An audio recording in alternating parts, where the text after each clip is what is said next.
Association with our partners. We are in Krugersdorp with Cindy and Loiso, who's about to find out that with the FNB app, there's no excuses. Honey, let's go. We need to book flights for our getaway. Skawara, love. We can book and pay for flights and car hire securely on the FNB app. Plus, we get bonus slow lounge visits to relax before our flights. No. I forgot my card. We can't pay for this. Skawara. I can scan to pay using FNB Pay on the FNB app. Does the FNB app help you get life insurance? Yeah, that and more in the palm of my hand. Skawara! Take a leap with help. Switch to FNB, where one simple change makes a big difference.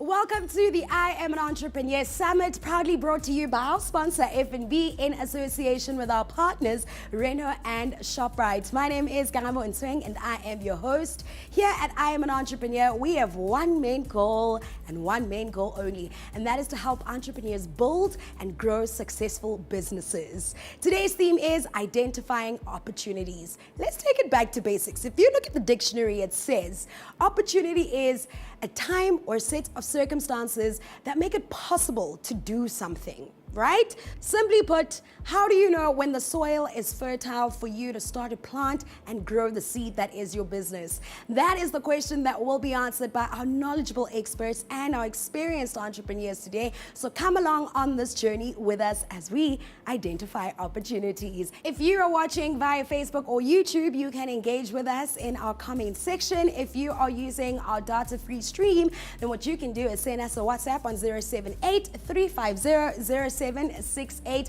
We would love to hear from you. We are also on Twitter at IAAESA, and the official hashtag and the only hashtag that matters is IAAE Summit. We'd love to hear what you have to say about today's summit. First up, we feature a story that I've been so hungry to hear, and this is from Nungu Diamonds. Now, they offer a wide range of polished diamonds to private clients who are looking for a bespoke diamond experience. Meet the founders Ursula and Kialeboga Pule. My name is Kialeboga Pule. I am the co-founder of Nungu Diamonds. I also serve as its managing director. My name is Ursula Pule.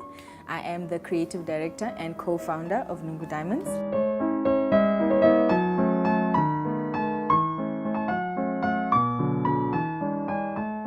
In 2008, I was still in varsity at the time. A friend of mine told me about a mining company that his dad was a part of, and they were mining diamonds. I was very curious at the time. Didn't want to practice law. I didn't tell this to my dad, obviously. And I think at the time we had just met, I believe. He said diamonds, and I was fascinated. Then from there, started doing a bit of research into what the industry is all about, who's who in it. I was fortunate to come across a guy called McDonald Demani at the time, who became a mentor to me later on. I probably called him 500 times in 2 years. He probably answered 10 of those calls. In one of the calls, he said to me, come to Johannesburg, come learn about diamonds. He then taught me everything about the diamond industry. And yeah, that's more how the business started. The question of why, it's a passion. There's multiple reasons why I think. Yeah. I think why, the first why became, obviously the fascination of, we come from a small town where diamonds are not a big deal.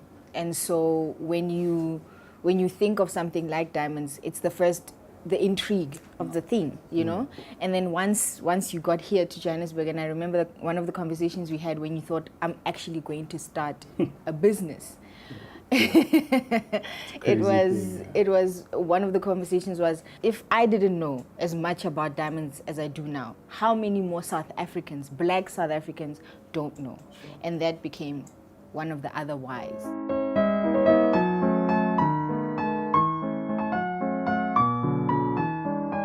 Seeing McDonald Demani, a black guy, being in the diamond industry, having a diamond beneficiation license, buying diamonds from DBS, it made it a lot more attainable. The diamond industry is dominated by people that don't look like us, which is okay. It's part of the course. It comes with it.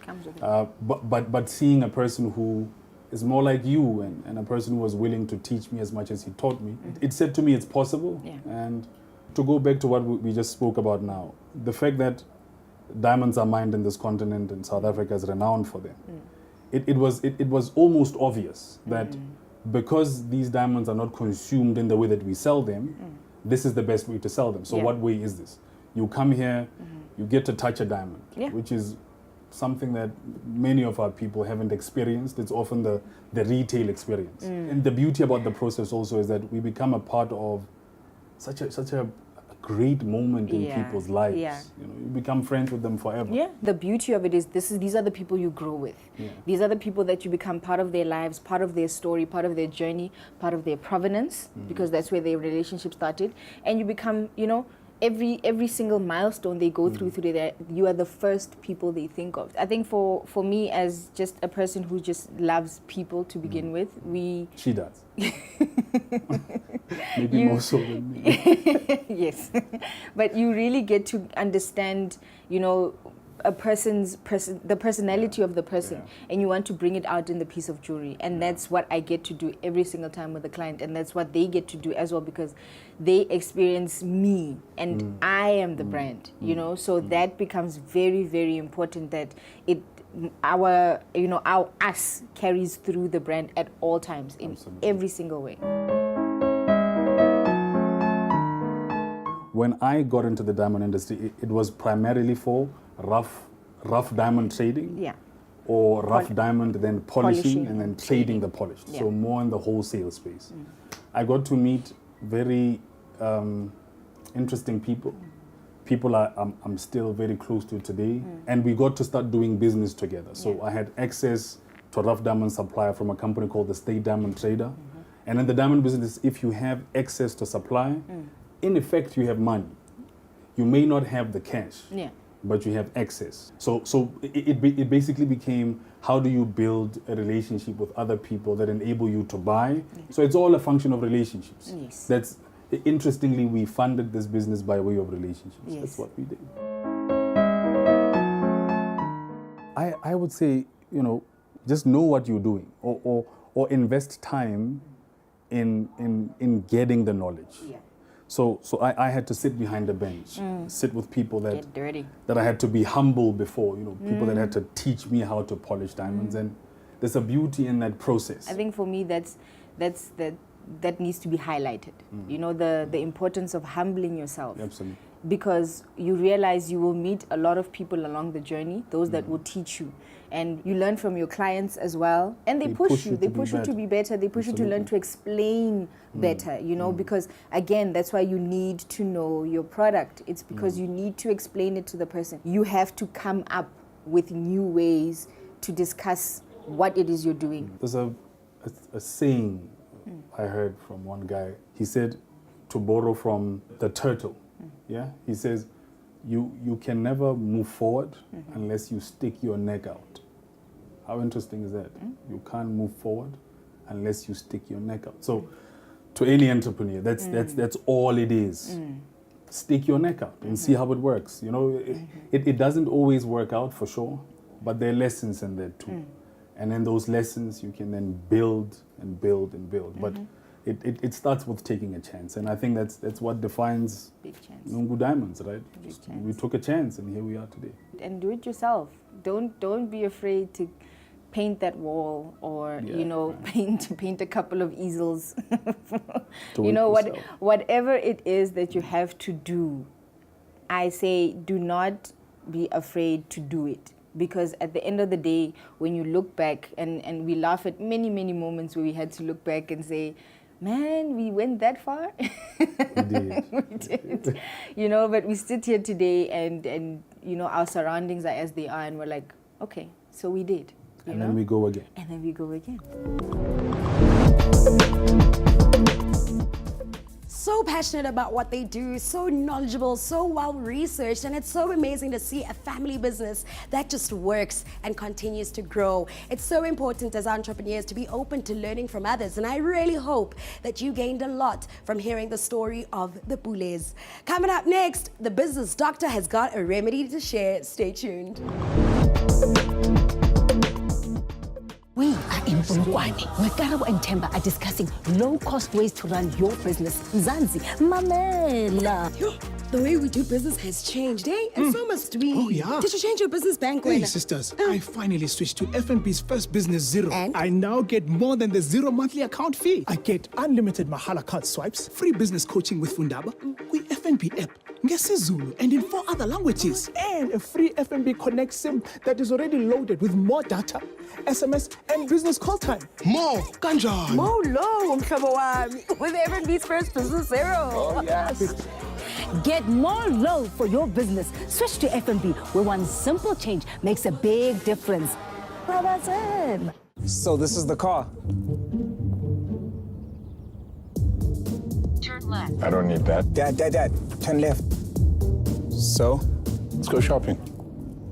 Come on.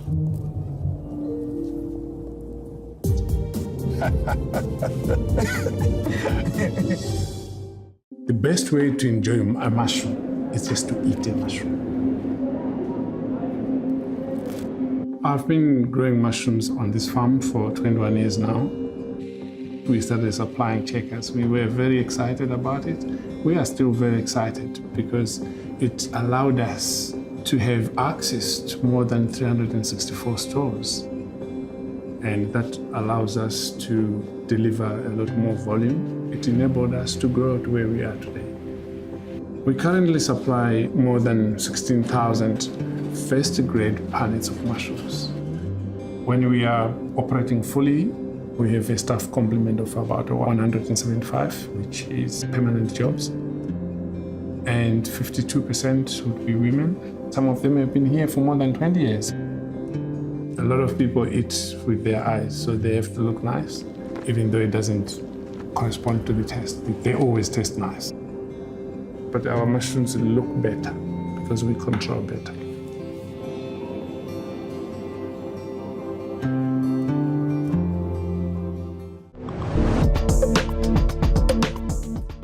Welcome back. This is I'm an Entrepreneur. If there's one person you can rely on to give you the perfect remedy that you need for your business, it is the business doctor herself, Kitumeti Lekaba. Let's find out what is on today's prescription for identifying opportunities. Hello, entrepreneurs. Welcome to another segment with myself, the business doctor, Kitumeti Lekaba. Finding opportunities. What a difficult thing to do for entrepreneurs. And we often give up doing it, right? Because it's easier to depend on luck than actually find opportunities. So today, I'm going to share 5 tips on how to find opportunities as an entrepreneur. 1, be observant. I always say this. Know what's happening in the environment in which you're operating in. Learn new skills. Try and find things that are going to help you do things easier, faster, and cheaper. 2, read and research. Know about the promising trends that are happening in the environment in which you are operating in. If you don't know, you're not going to be able to identify the opportunity. Number 3, educate yourself. Improve your knowledge and skills to pursue new opportunities through continued education. Number 4, experience new things. You might just gain skills and opportunities in unexpected areas. Number 5, consider different perspectives. When faced with challenges, explore different items and different angles in which to tackle the challenge that you're experiencing. And lastly, number 6, networking. Everything you want, someone has it. Through engaging with other people, you are able to identify opportunities that you might not have known anything about. With that said, good luck in finding opportunities and identifying opportunities for your businesses. Thank you, Kitumeti. What were your big learnings from the Business Doctor today? We'd like you to share your comments with us. If you're watching via YouTube or Facebook, the comment section is where you can engage. And if you are on Twitter, we are at IAAESA. The hashtag is IAAE Summit. You can also send us a WhatsApp on 078-350-0768. Up next, entrepreneurship news from here and around the world.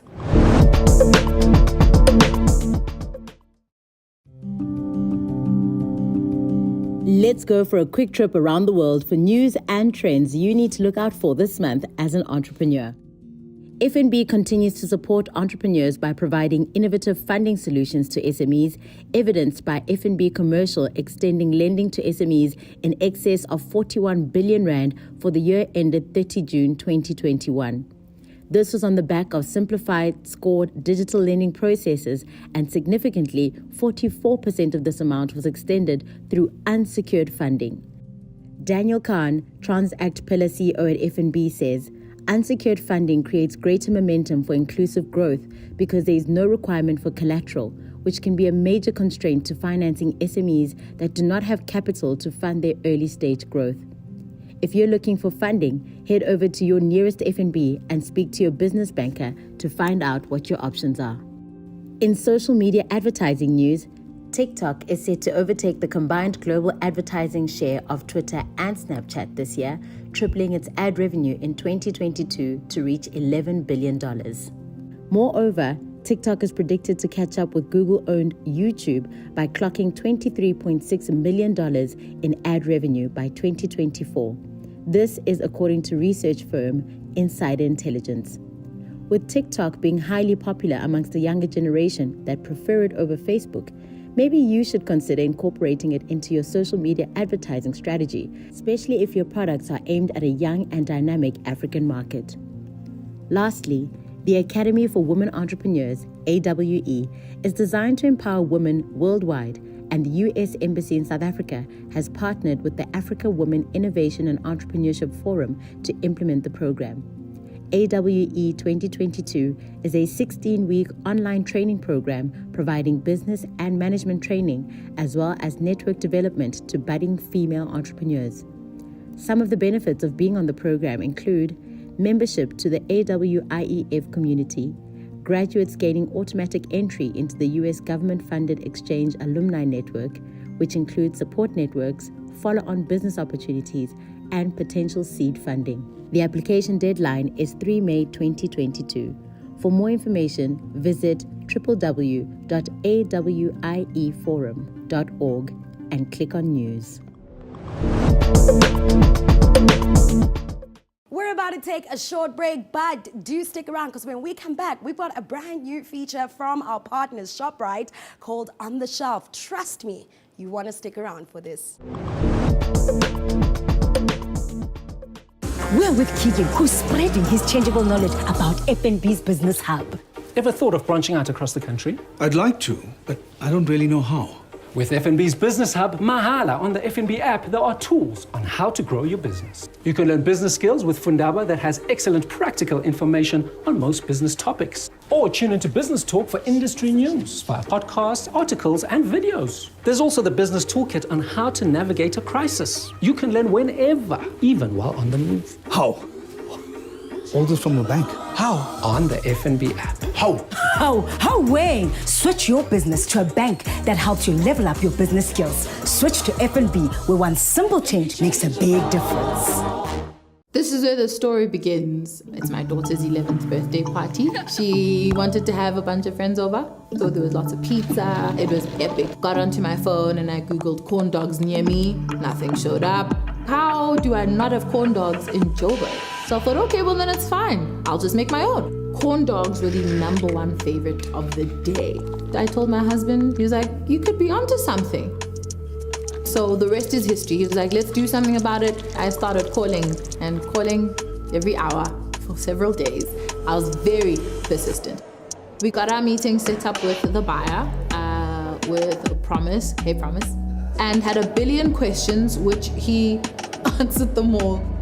The day that our awesome distributors came to pick up these packets, I couldn't believe they were leaving, and it felt like my children were leaving my house. So they entered stores, and I tell you, for the first week, myself, my husband, my staff, everybody in my family, we were finding every checkers that we could and making sure the temperatures were the correct temperature, checking sure the boxes were stacked okay, watching people buy our product. It was incredibly well received. And today we've got about 38 staff, and we can see what the employment we've given them is doing in the lives of the community. This additional income is helping us expand our business to places we didn't think or know it could get to. So we have an original chicken flavor, a chicken cheese, and a chili cheese, or jalapeno cheese. So we want to cater for everybody, and we do. No one ever has one, ever.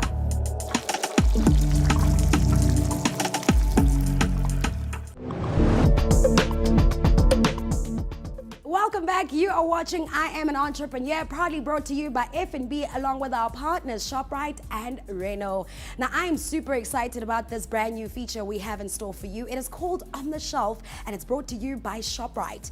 It is exactly what the title says it is. On the Shelf is about showing you, the entrepreneur, how you can get your products on the shelf and to the people.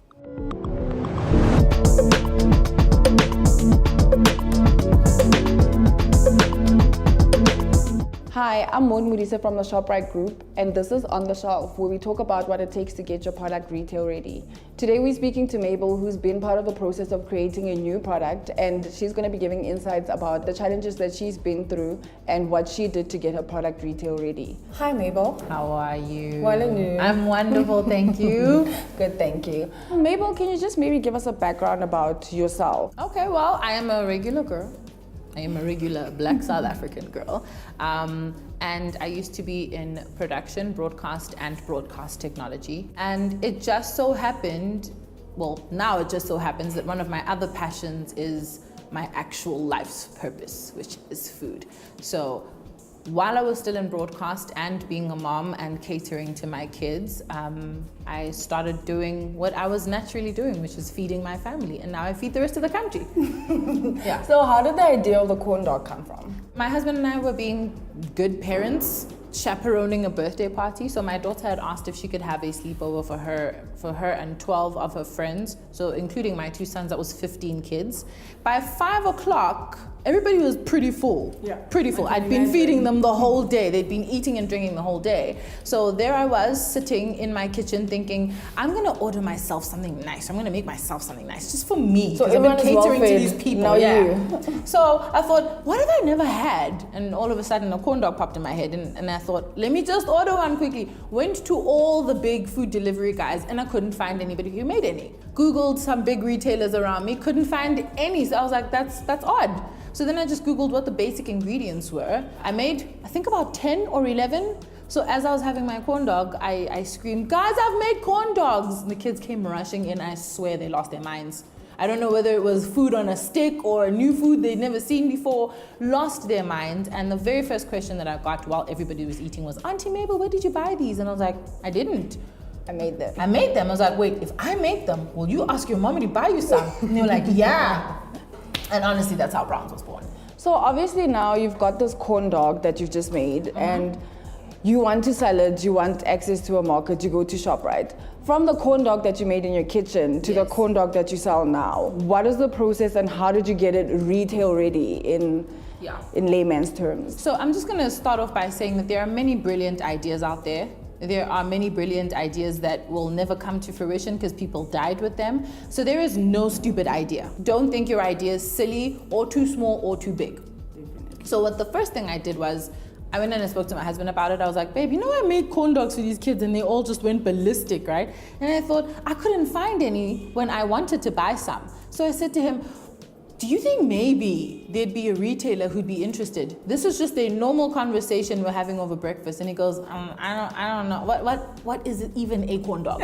So made him some. And it took him a few weeks, but a few weeks later he comes back to me and he does something really important that every entrepreneur needs. He holds me accountable. He's like, you had an idea. What happened? I was like, oh, well, I don't know. I thought, I mean, who am I gonna call a checkers? Do I know anybody? He goes, well then pick up the phone, get onto Google. Google Checkers head office. Literally, I started, that's what everybody else should do. I literally got onto Google and I Googled Checkers contact details. And I called and I got through to reception. So they sent me to the right person and they were like, well, you need to speak to so-and-so. He's the buyer for the department that you're saying you're interested in. And yeah, next thing I knew, I was told, please come in for a meeting and let us understand how we can help you. So just for some context, suppliers can apply through the ShopRite Holdings website to become a supplier. There's all the necessary information that they'll be able to fill in, and they'll get all the details from there. Mabel, if you can talk about some of the challenges that you've had in your business. I mean, it started off as a small business, and obviously now you're growing into the ShopRite group. You started with around 53 stores, and now you're supplying over 150 stores, Yes. I'm assuming. Yes. So what are some of the challenges you've come across, and what are some of the challenges that you feel you need to share with entrepreneurs in order for them to know that this isn't a weird challenge to come across, just so that to give them a bit of hope and a bit of context into your business? Firstly, I learned to not take any process for granted. Even the smallest things I learned to respect.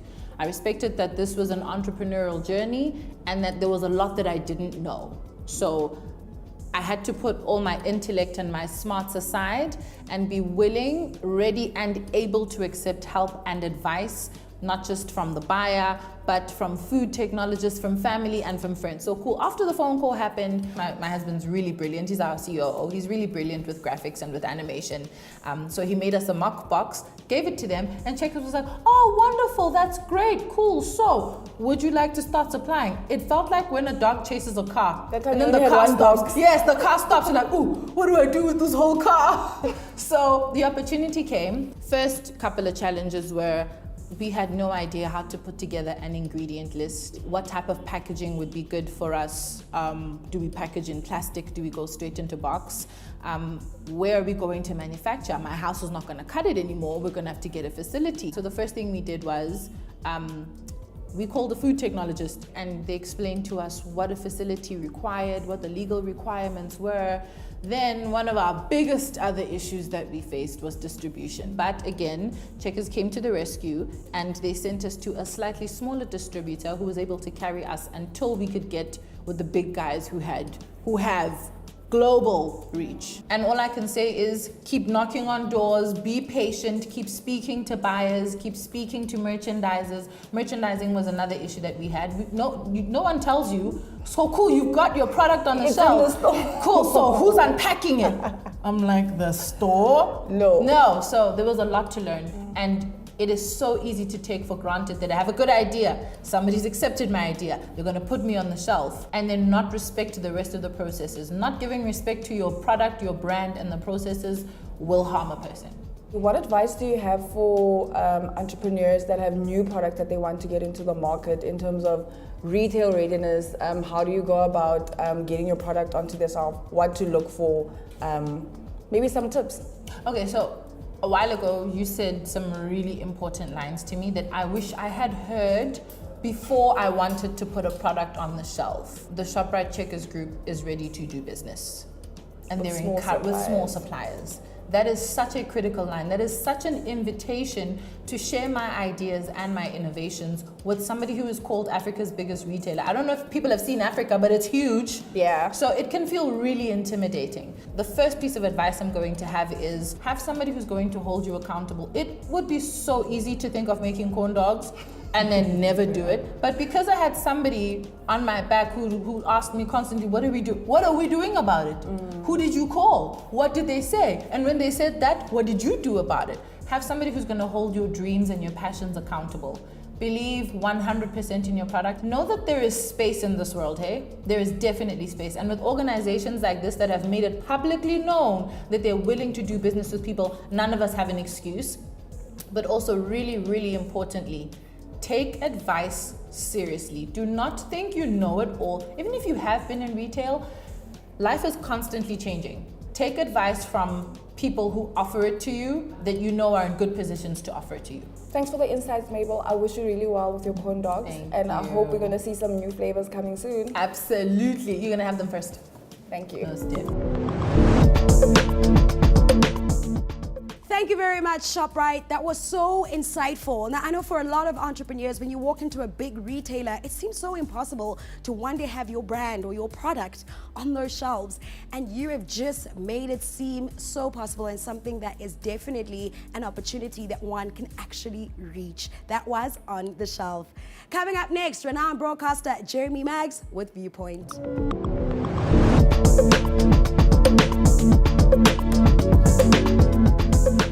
Hello, and a very warm welcome to the second edition of Viewpoint.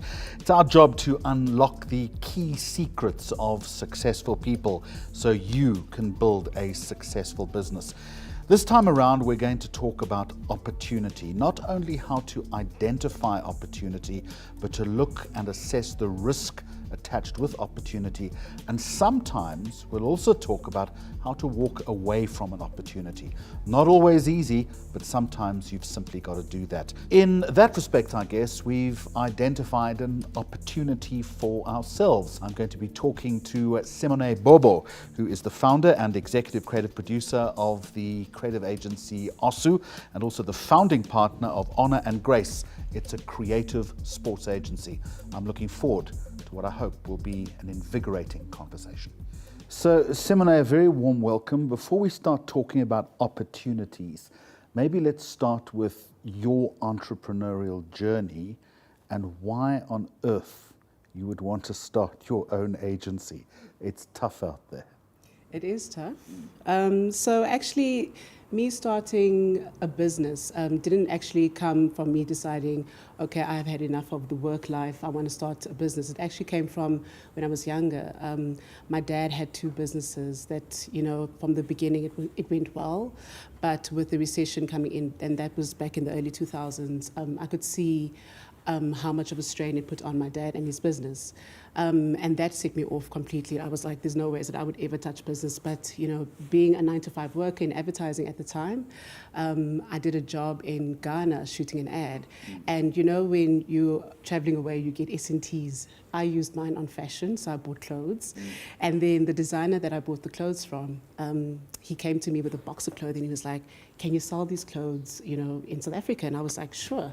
I've never had any sales experience. I had no other marketing experience other than me receiving scripts from my creatives at the time.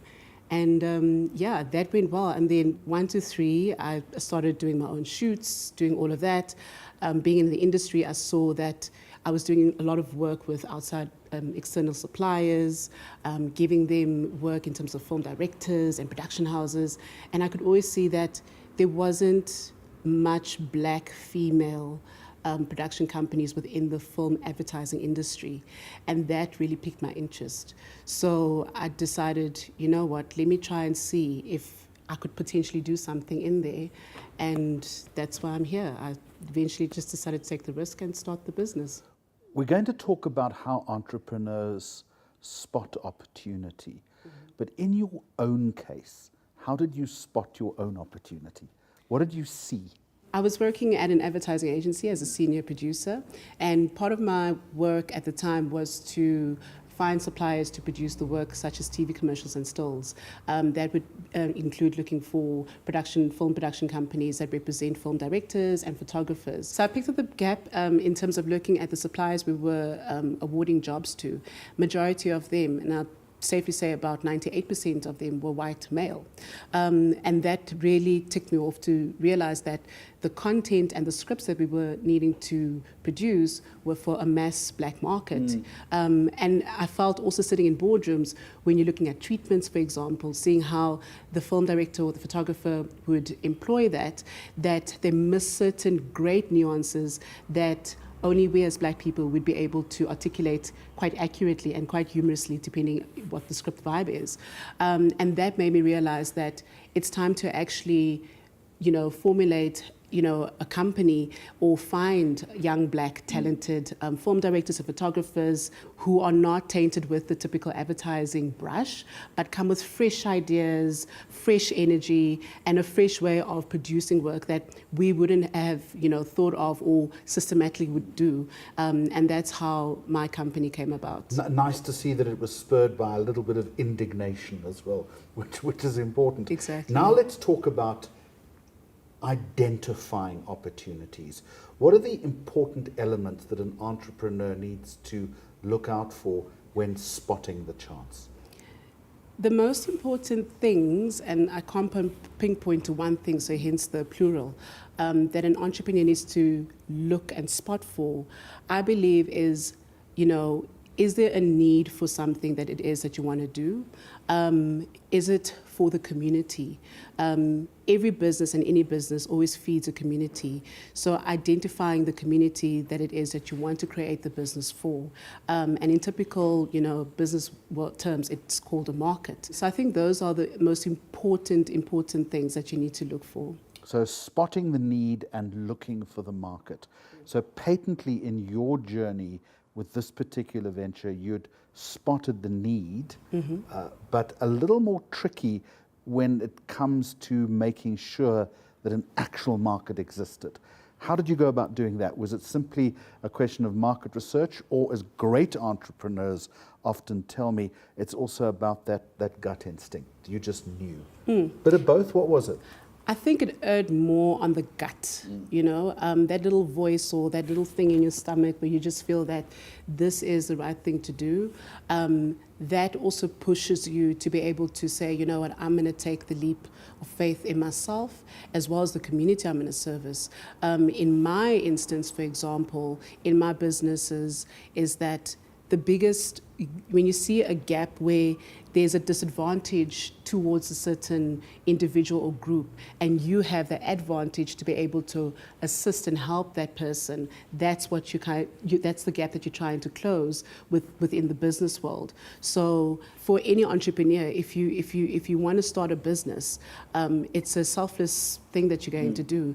You have to look at the needs of others, and in that way also you using your talents to be able to fill that gap, to marry that needs of the next person. I would suggest to you that gap, or the community as you refer to it as, is not always self-evident, one, and two, it changes as the business grows, surely. It does change with time. Things keep on changing all the time. For example, in my business, particularly the film production business, going the younger route in terms of looking for younger talent was feeding towards creating content that will reach a younger talent. You can't be doing a commercial that you have a bunch of oldies like myself producing for a younger generation, and then we're still doing things that will say lols, we still think LOL is still cool. It's not the case. It's forever transforming, it's forever changing. So you always need to be able to create a business where you know that you're talking to somebody right now. And if you look at social media, digital platforms, things are changing all the time. You can't be looking at something and think that, something that was cool 5 years ago would still be relevant today. The market is forever changing. So you have to produce work that will appetize and lure that market so that you can be, as they say today, within the market. I also noticed that you focus on the minutiae. As we were sitting down to prepare for this interview, and on the other side of our conversation there are cameras, you almost had a Velcro approach to it. You were looking at the cameras, you were analyzing everything. That's what an entrepreneur's got to do, is that you've got to be involved in every single micro facet of the business. Even when you're not working, I noticed it was happening here. The thing is that you can't start a business and think that, oh, I'm the CEO and I'm going to delegate, right? Because there's this beautiful thing that you learn about business that you don't want to mess up. It's your holy grail. It's called a cash flow, right? So if you don't know from where you're buying your toilet paper for the office to the biggest computers, and or whether it's 1 ply or 2 ply. Exactly, yeah. and you will be like, no, it's fine. As a CEO, you can spend and sign it off. But then come month end, when you're trying to work out staff salaries and paying bills, you realize I'm off completely because you decided to buy the 2 ply toilet paper. So yes, it is important that as an entrepreneur, you have to know at least majority of what's going on in your business and be as hands-on as possible from the beginning. Obviously, that's when you are working in the business, right? Because there's a difference, because when you're working in the business, you are very hands-on. When you're working on the business, you're kind of like looking for different opportunities so that you can pivot and expand. So it's very important that when you're starting off, you have to just get your hands dirty. I want to talk a little bit about risk now. Yeah. Critical that you have an appetite for risk. How do you deal with it, particularly in the early stages of an entrepreneurial journey? My question to an entrepreneur is, what do you have to lose to not take the risk? That's the most important question. If you don't have much to lose, or you have very little to lose, then take the risk, because there's nothing more that will eat you up every single day for not taking that risk, for not at least exploring and saying, at least I've tried it. If it fails, you learn from it, because that's the beauty of taking a risk. You go towards something, you say, I'm going to try this thing, and you try, and if you see it doesn't materialize, you keep your eyes open and your ears open for any other peripheral opportunities that may come through. So a risk is a beautiful thing, because it opens up so many other opportunities that you didn't see, at the end of the day. What did you have to lose? Not much, really. Nothing, actually. Nothing. I gained way more. I mean, I went from being an employee to now 5 years paying my own salary. But in the beginning it was a little cold, wasn't it? It gets warmer. Look, it was very warm at the beginning, because you hype yourself up. You're your own hype person. I was my own hype woman. I would wake up every day and say, yeah, I'm going to do this. Everybody is going to use my services. Until you realize that there's this thing of building trust. And what do I have to do to build trust? Oh, I don't have a show reel. I don't have anything to show. I just have me and my company. I thought that, I would be able to sell my company just with me and my talent. But then as you get into the business world of the industry that you're in, you have to walk, unfortunately, the line that everybody else has walked in your industry. So it starts off warm, and then it starts becoming real very fast. Are there opportunities you think you've missed because you have been concerned about the risk? Thinking about it now, yes, I have lost. Sometimes you've got to walk away. I've lost in the past, but I never let it go.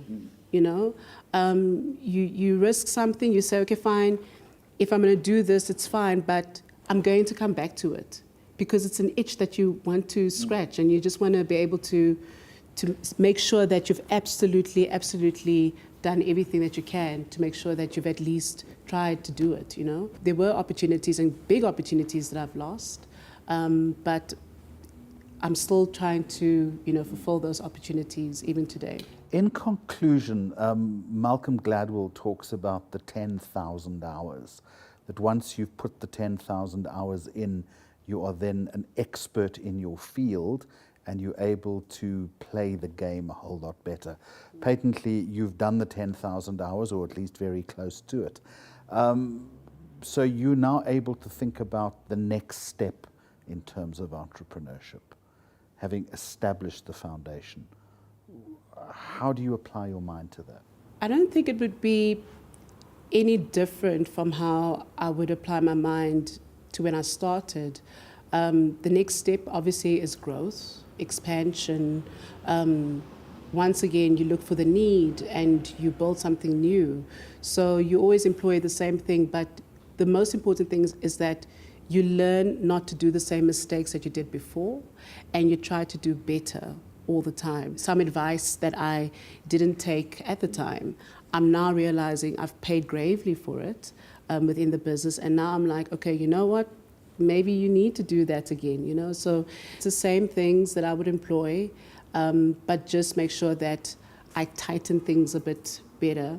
I don't trust everybody as much as I used to, for example, and keep quiet a little bit more until everything is ready for you to reveal. I think when they say you have to walk in silence for a little bit, that's what one has to do. Well, you certainly haven't walked in silence today. You've given us some very, very valuable insight.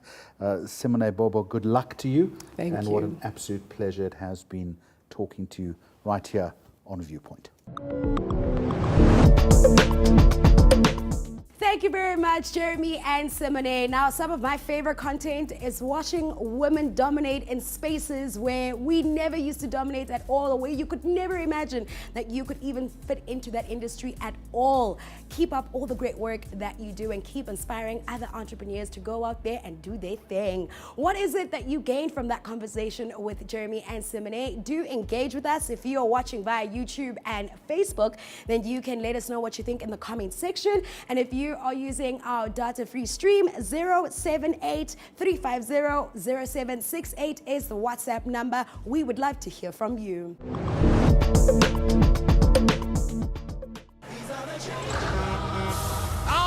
Vandaag we're in Midrand with the owners of Go Gogos, a changeable business that's keeping Gogos on the move with FNB's speedy on-the-spot payment device. Gogos Go! It's no secret. Before switching to FNB Business, cash payments were slowing us down. Now, with FNB's speedy payment device, Go Gogos is on the move, now taking card payments on the spot from even more customers. It's low cost, contactless, and it doesn't need to link to another device. Our customers will be able to get their receipts via SMS or email immediately.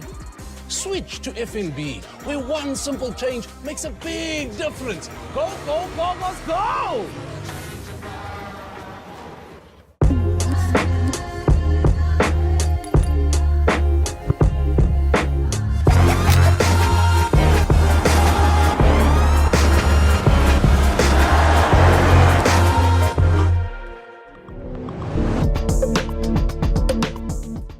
Welcome back. You are watching I'm an Entrepreneur, and I really hope you're getting a lot of info about how you can identify opportunities for yourself and for your business. Coming up next, the MD of I'm an Entrepreneur, Kitumetse Lekaba, sits down with Lynette Mishi from FNB to find out how they can help you and your business. Today, we are joined by Lynette Mishi, FNB Regional Head, Gauteng. Lynette, welcome. Thank you so much. It's a pleasure to be here. Please tell us, should one start a business for passion or profit? Wow, that's $1 million question, right? I wish we all had a silver bullet, but I don't think it's either or neither nor. You know, it has been proven that, you know, businesses that they start up as passion have been successful. But again, some have failed, so it's not a silver bullet. And on the other hand, if we look at just profit from a purely profit point of view, again, business have succeeded, some have failed. So I think the two go hand in hand. Whilst your passion might be the initial step you take in terms of initiating a business transaction, it is the profitability of the business that you need to consider. So at the end of the day, your passion should be supported by a sound business case that is financially viable. So very important that that is in place if you want to increase your chances of success. Absolutely. And based on the work that you've done with SMMEs, which industries do you think entrepreneurs should explore, and where do you think the opportunities lie? Look, I mean, I think it cannot be disputed that over the years we've really seen the role that SMEs have played. They've played an immense role in terms of innovation and really changing the spectrum of business. And with that, we have seen them really capitalizing on non-traditional niches which have been created by changing consumer demands. So some of the industries or sectors that we are seeing opportunities for growth and exploration is the manufacturing sector. And just with COVID alone, you saw how everything closed, ports, borders, they closed. And what was the message to South Africa? We need to keep it local, right? Yeah. So opportunities exist, not everywhere, but there are specific viable niches that we should look at, like, for example, in the medical sector. And then we also look at renewable energy. That is a booming sector, as we know. And government have recently announced their long-term plan to open up the grid for renewable energy. So again, in that sector, ecosystem, lots of opportunities for business. And then we're also looking at the education. I mean, the way we consume and share knowledge has completely changed.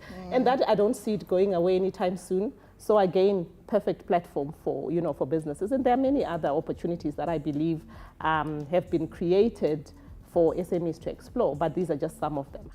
Awesome. And what does FNB look for when I submit a business idea or when I'm submitting a business opportunity? What type of things are you looking for in terms of the opportunity or the business idea being a good one? Look, an idea is only a business opportunity if it makes money, right? If there's profit, if it's financially viable. So it's important that, firstly, some of what we look at is, have you done your market research? Have you defined your market? Do you understand your market? What is the market size? You need to know that. And then you look at the product and service itself. Is it addressing a need? Is it adding value? Is it addressing a want? Because that's what will determine if there's take-up. And then the product itself or the service has to generate income, no sales, no income. Money. Exactly. And then we also look at, is it a viable business in the short term, medium, long term? Is it a viable business? And we look at the effectiveness of how you'll be managing your cash flow for us to see that. And then last but not least, we look at the management or the human resources. Do you buy into your own vision? Do you buy into your own idea? Are you passionate about it? Do you have the skills? Do you have the ability? Because that's what is going to ensure or give that business a chance of succeeding. So those are some of the things that we look at. And how does F&B help entrepreneurs to identify opportunities? What tools do you have? What tools does the bank have? How can I access these tools? So we've got what we call the Business Hub. The Business Hub, you can find it on our website, you can find it on your app. It's free. And there on the Business Hub, you really have opportunity to get in the heads of some of the top business minds. They share their stories, latest trends, market trends, consumer trends, latest innovation, technology. So you can see where opportunities kind of are forming there. Last but not least, you also have education tools and material that's there that will help you boost your business acumen. So those are some of the non-financial tools that we have available for businesses. Oh, thank you, Lynette. Once again, sharing nuggets, sharing knowledge from F&B. Good to have had you here. Thank you. It's a pleasure once again to be here. Thank you very much, Kitumeti and Lynette Mishi from F&B, the Bank of the Changeables. Coming up next, our founder, Andile Khumalo, absolutely loves this feature, Word of Mouth. This is where we hit the streets all over the country and meet entrepreneurs who plug us with their business and let us know what is it that they do and how can we buy and support them. Here is Word of Mouth.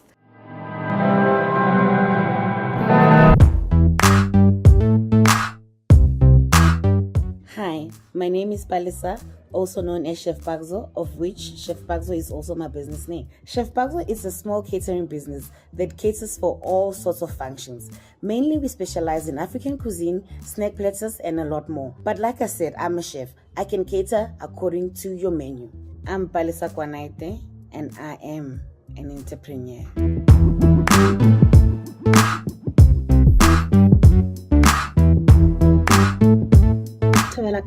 My name is Tidile Twani, your favorite life coach and NLP practitioner. I am founder and managing director of Ikabo Endle. My services include facilitation, emceeing, one-on-one and group coaching, which are done both virtually and physically. My areas of focus include goal setting, trauma management, stress management, conflict resolution, mental health, and behavioral change. What makes me great is I was born to be great, darling. I believe that sharing my journey with my clients makes me more relatable and helps my clients realize that they too can conquer anything that they are faced with. My biggest learning as an entrepreneur has been that it's not always going to be easy. No 2 days are the same, but if you remember your why you started and why you're doing what you're doing, you will always be inspired to get up and do what you do best. My name is Tidile Twani and I am an entrepreneur.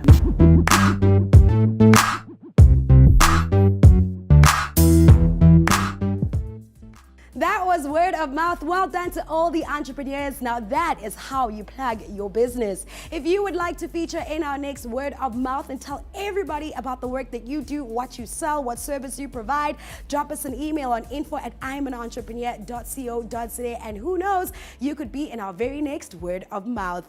We're almost at the end of our summit, but still on the way, the book corner and the pearls of the hustle. We're in Brown with Bossman, who'd like to share how one simple change made a big difference in his business. It's got 2021. Same hairstyle for the past 20 years.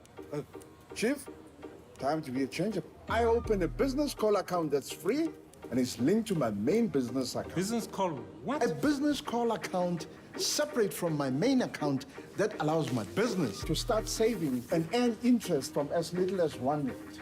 Like me, I use mine to manage my business cash flow properly by transferring money between accounts for free using the FNB app. Be changeable. Save and manage your cash flow with FNB's business call account. Switch to FNB, where one simple change makes a big difference.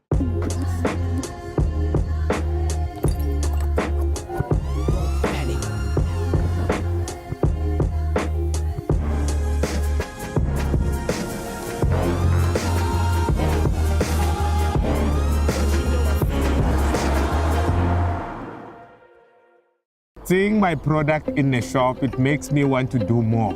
I went into the veggie department. There was an old lady pushing a trolley, and she went there. She took the packet of green beans. She looked at it. She says, "No, I want 1532. Where is 1532 here? Because I bought it last time. It was so nice." And I was just close to her, and she didn't know that it was my green beans. Then I was so excited about it.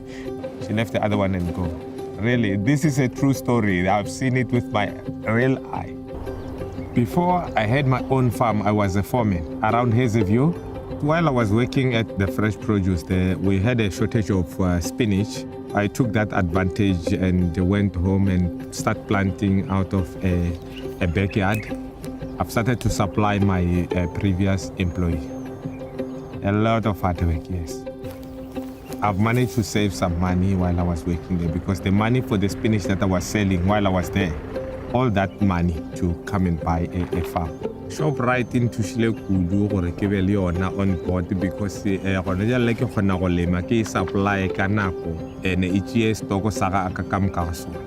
Over the last 10 years, I've supplied Freshmark with over 1 million packets of green beans. We pack only the nice green beans. So all those broken one and the skew one, we give it to the orphanage. They say that the hands that gives is the one that receives a lot of blessing.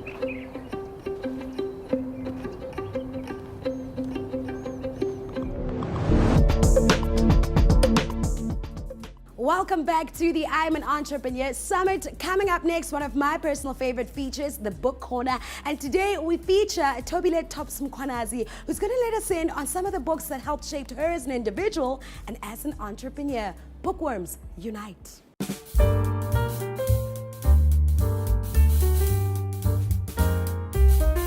Tobile Topsmkhwanazi here. I'm so excited to be sharing the 3 books that have impacted my career journey, my business journey, my entrepreneurship journey. I am an entrepreneur within the media space. What does that mean? I'm a film and television producer, an executive producer and owner of Soul Networks Television. I am a woman empowerment activist, a woman empowerment advocate, and a dialogue facilitator. And I think all those titles really encompass everything that I do, be it through Soul Networks Television and of course Sisterhood Connect, which is my women empowerment organization. Now, the 3 books that I have selected for today, selected to share with you, is Therefore I Rose by the one and only Amanda Dambuzer. Yes, proudly South African. She's a woman and she's an absolute powerhouse in her own lane, in her own league. The 7 Habits of Highly Effective People by Stephen Covey. He's also written other books, 7 Habits of Highly Effective Families, and the 3rd book, Secrets of Success by Marco Saravanja. And he's amazing because he talks about the laws and principles of life, which he says that if you practice them, without a doubt leads to success. Insights that he's acquired not just in a business management setting, but also through spiritual experiences and life experiences. Every principle and law that you can think about, but one of the ones that I'm deeply passionate about, because we live in a world where we really need to be able to hold ourselves accountable through our principles and through our values. What we say, what we do, is sexual discipline. Because men have used power to get sex, Women have used sex to get power. As a result of sexual misconduct, presidents have fallen, CEOs have been fired, wars have been fought, societies have become dysfunctional, organizations have been brought down to their knees, and families destroyed. We have a responsibility in our businesses, in our positions, in our titles, to not allow this. We have a responsibility to become the change. And he talks about these values and he talks about these principles. He talks about vision. He talks about intuition. He talks about integrity. And so I love this book because it does lead to success. I want to then go to Therefore I Rose by Amanda Dambuza. And she asks us, in her own experiences which she shares, she says, are you ready to really rise to your fullest potential? Are you ready to live an extraordinary life? And she shares step-by-step guidance, introspection, her own personal history of her journey. And she covers, corporate challenges. She covers advancement within the corporate world as well, healing of trauma, negative beliefs, because these things catch up with us. And we cannot thrive in our businesses and we cannot thrive in our societies and our worlds if we do not confront these things. So she, through Therefore I Rose, provides invaluable insights and just incredible sentiments of empowerment. There's a part in the book, so many parts in the book, but I need to share this. I'm driven by a purpose and consciously pursue only those that will serve my purpose. I have grown uncompromising on this, and it has been my biggest guiding star. Because we must not waste time in things that does not serve our purpose in our businesses. She also talks about do not try to do what others are doing. Focus on what is suitable for you and what works for your business. It is called authenticity. Understanding who you are, understanding what you are doing in your works, in your walk, in your businesses. Do not try to be other people and emulate what they're doing. Do what works for you. And I thought that is just absolutely amazing. Needless to say, I did get to transcribe this book and contribute, but that's not why I'm sharing it. I just love this woman. I love that she's just a trailblazer that is just redefining what woman leadership is, being a trailblazer, being a powerhouse, and just being so authentic in the process. And last, certainly not least, The 7 Habits of Highly Effective People. And again, it's just basic principles, but that are so pertinent and are so important that when you do apply them, it just changes the way you show up and changes how you view life and how you are able to achieve your goals. Understanding the importance of beginning with the end in mind, understanding the importance of being proactive, putting first things first, thinking win-win mantras such as that, seeking to understand what you're doing, understand who you're serving before you want to be understood. The power of synergy, timeless. And of course, always sharpening the saw. And those are my 3 books: Secrets of Success by Marco Saravangi, Therefore I Rose by Amanda Dambuza, and The 7 Habits of Highly Effective People by Stephen Covey. I love them. They're timeless. I go back to them if I need to, especially Secrets of Success and 7 Habits of Highly Effective People, because I read that a while ago, whereas Therefore I Rose is fairly new. I've only read it once. But we are here to learn through other people's journeys and experiences, people that have paved the way, people that have walked the journey before us. Life is too short and not long enough for us to just only learn from our own experiences. So that's why we read, but we also read with an open mind, engaging with books and challenging books and not just taking everything, So you take what works, you challenge some of the sentiments and insights, and you let go of things that may not be for you. I hope my share will bless some of you. I hope it will inspire you to perhaps try some of these books if you haven't. And I wish you nothing but great success as you journey on your path to become your best self in your works, your own master in life, and to just keep rising and keep thriving and investing in who you are through your businesses, through your community, through your families. All the best, and thank you so much for the opportunity. Take care. From me, Tops. Ciao. Those are some really great reads, Tops. Thank you so much for sharing them with us. We're almost at the end of the summit, but before we wrap up, it is time to get our dose of inspiration from Pearls of the Hustle.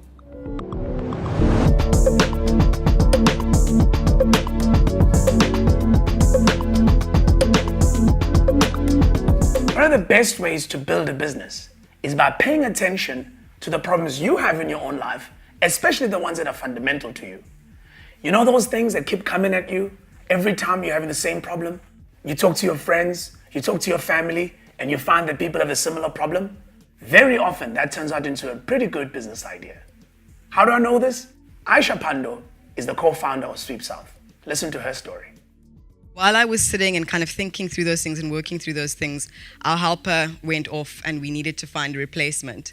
And through that process of trying to find someone for ourselves at home and being very busy and having to think about like life critical things, you know, the savings start to run out and. Right. So you better make a plan. We thought, you know, let's actually tackle this problem. And there are many domestic workers in South Africa. So many of them must be looking for work because we have high unemployment rates. There are many people like us who are probably looking for people to connect with. Why don't we build something that solves that problem? And that's how Sweep South started.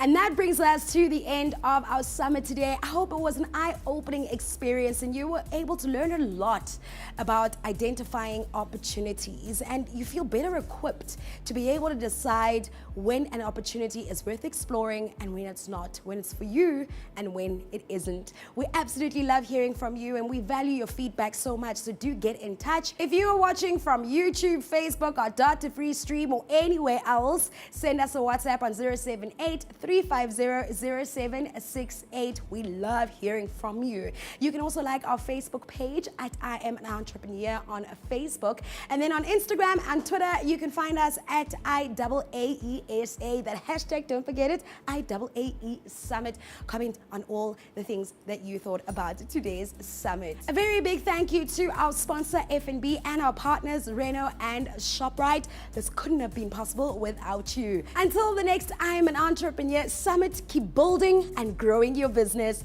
I'm Gangabon Tsweng. Thank you for watching. The I'm an Entrepreneur Summit is sponsored by FNB in association with our partners.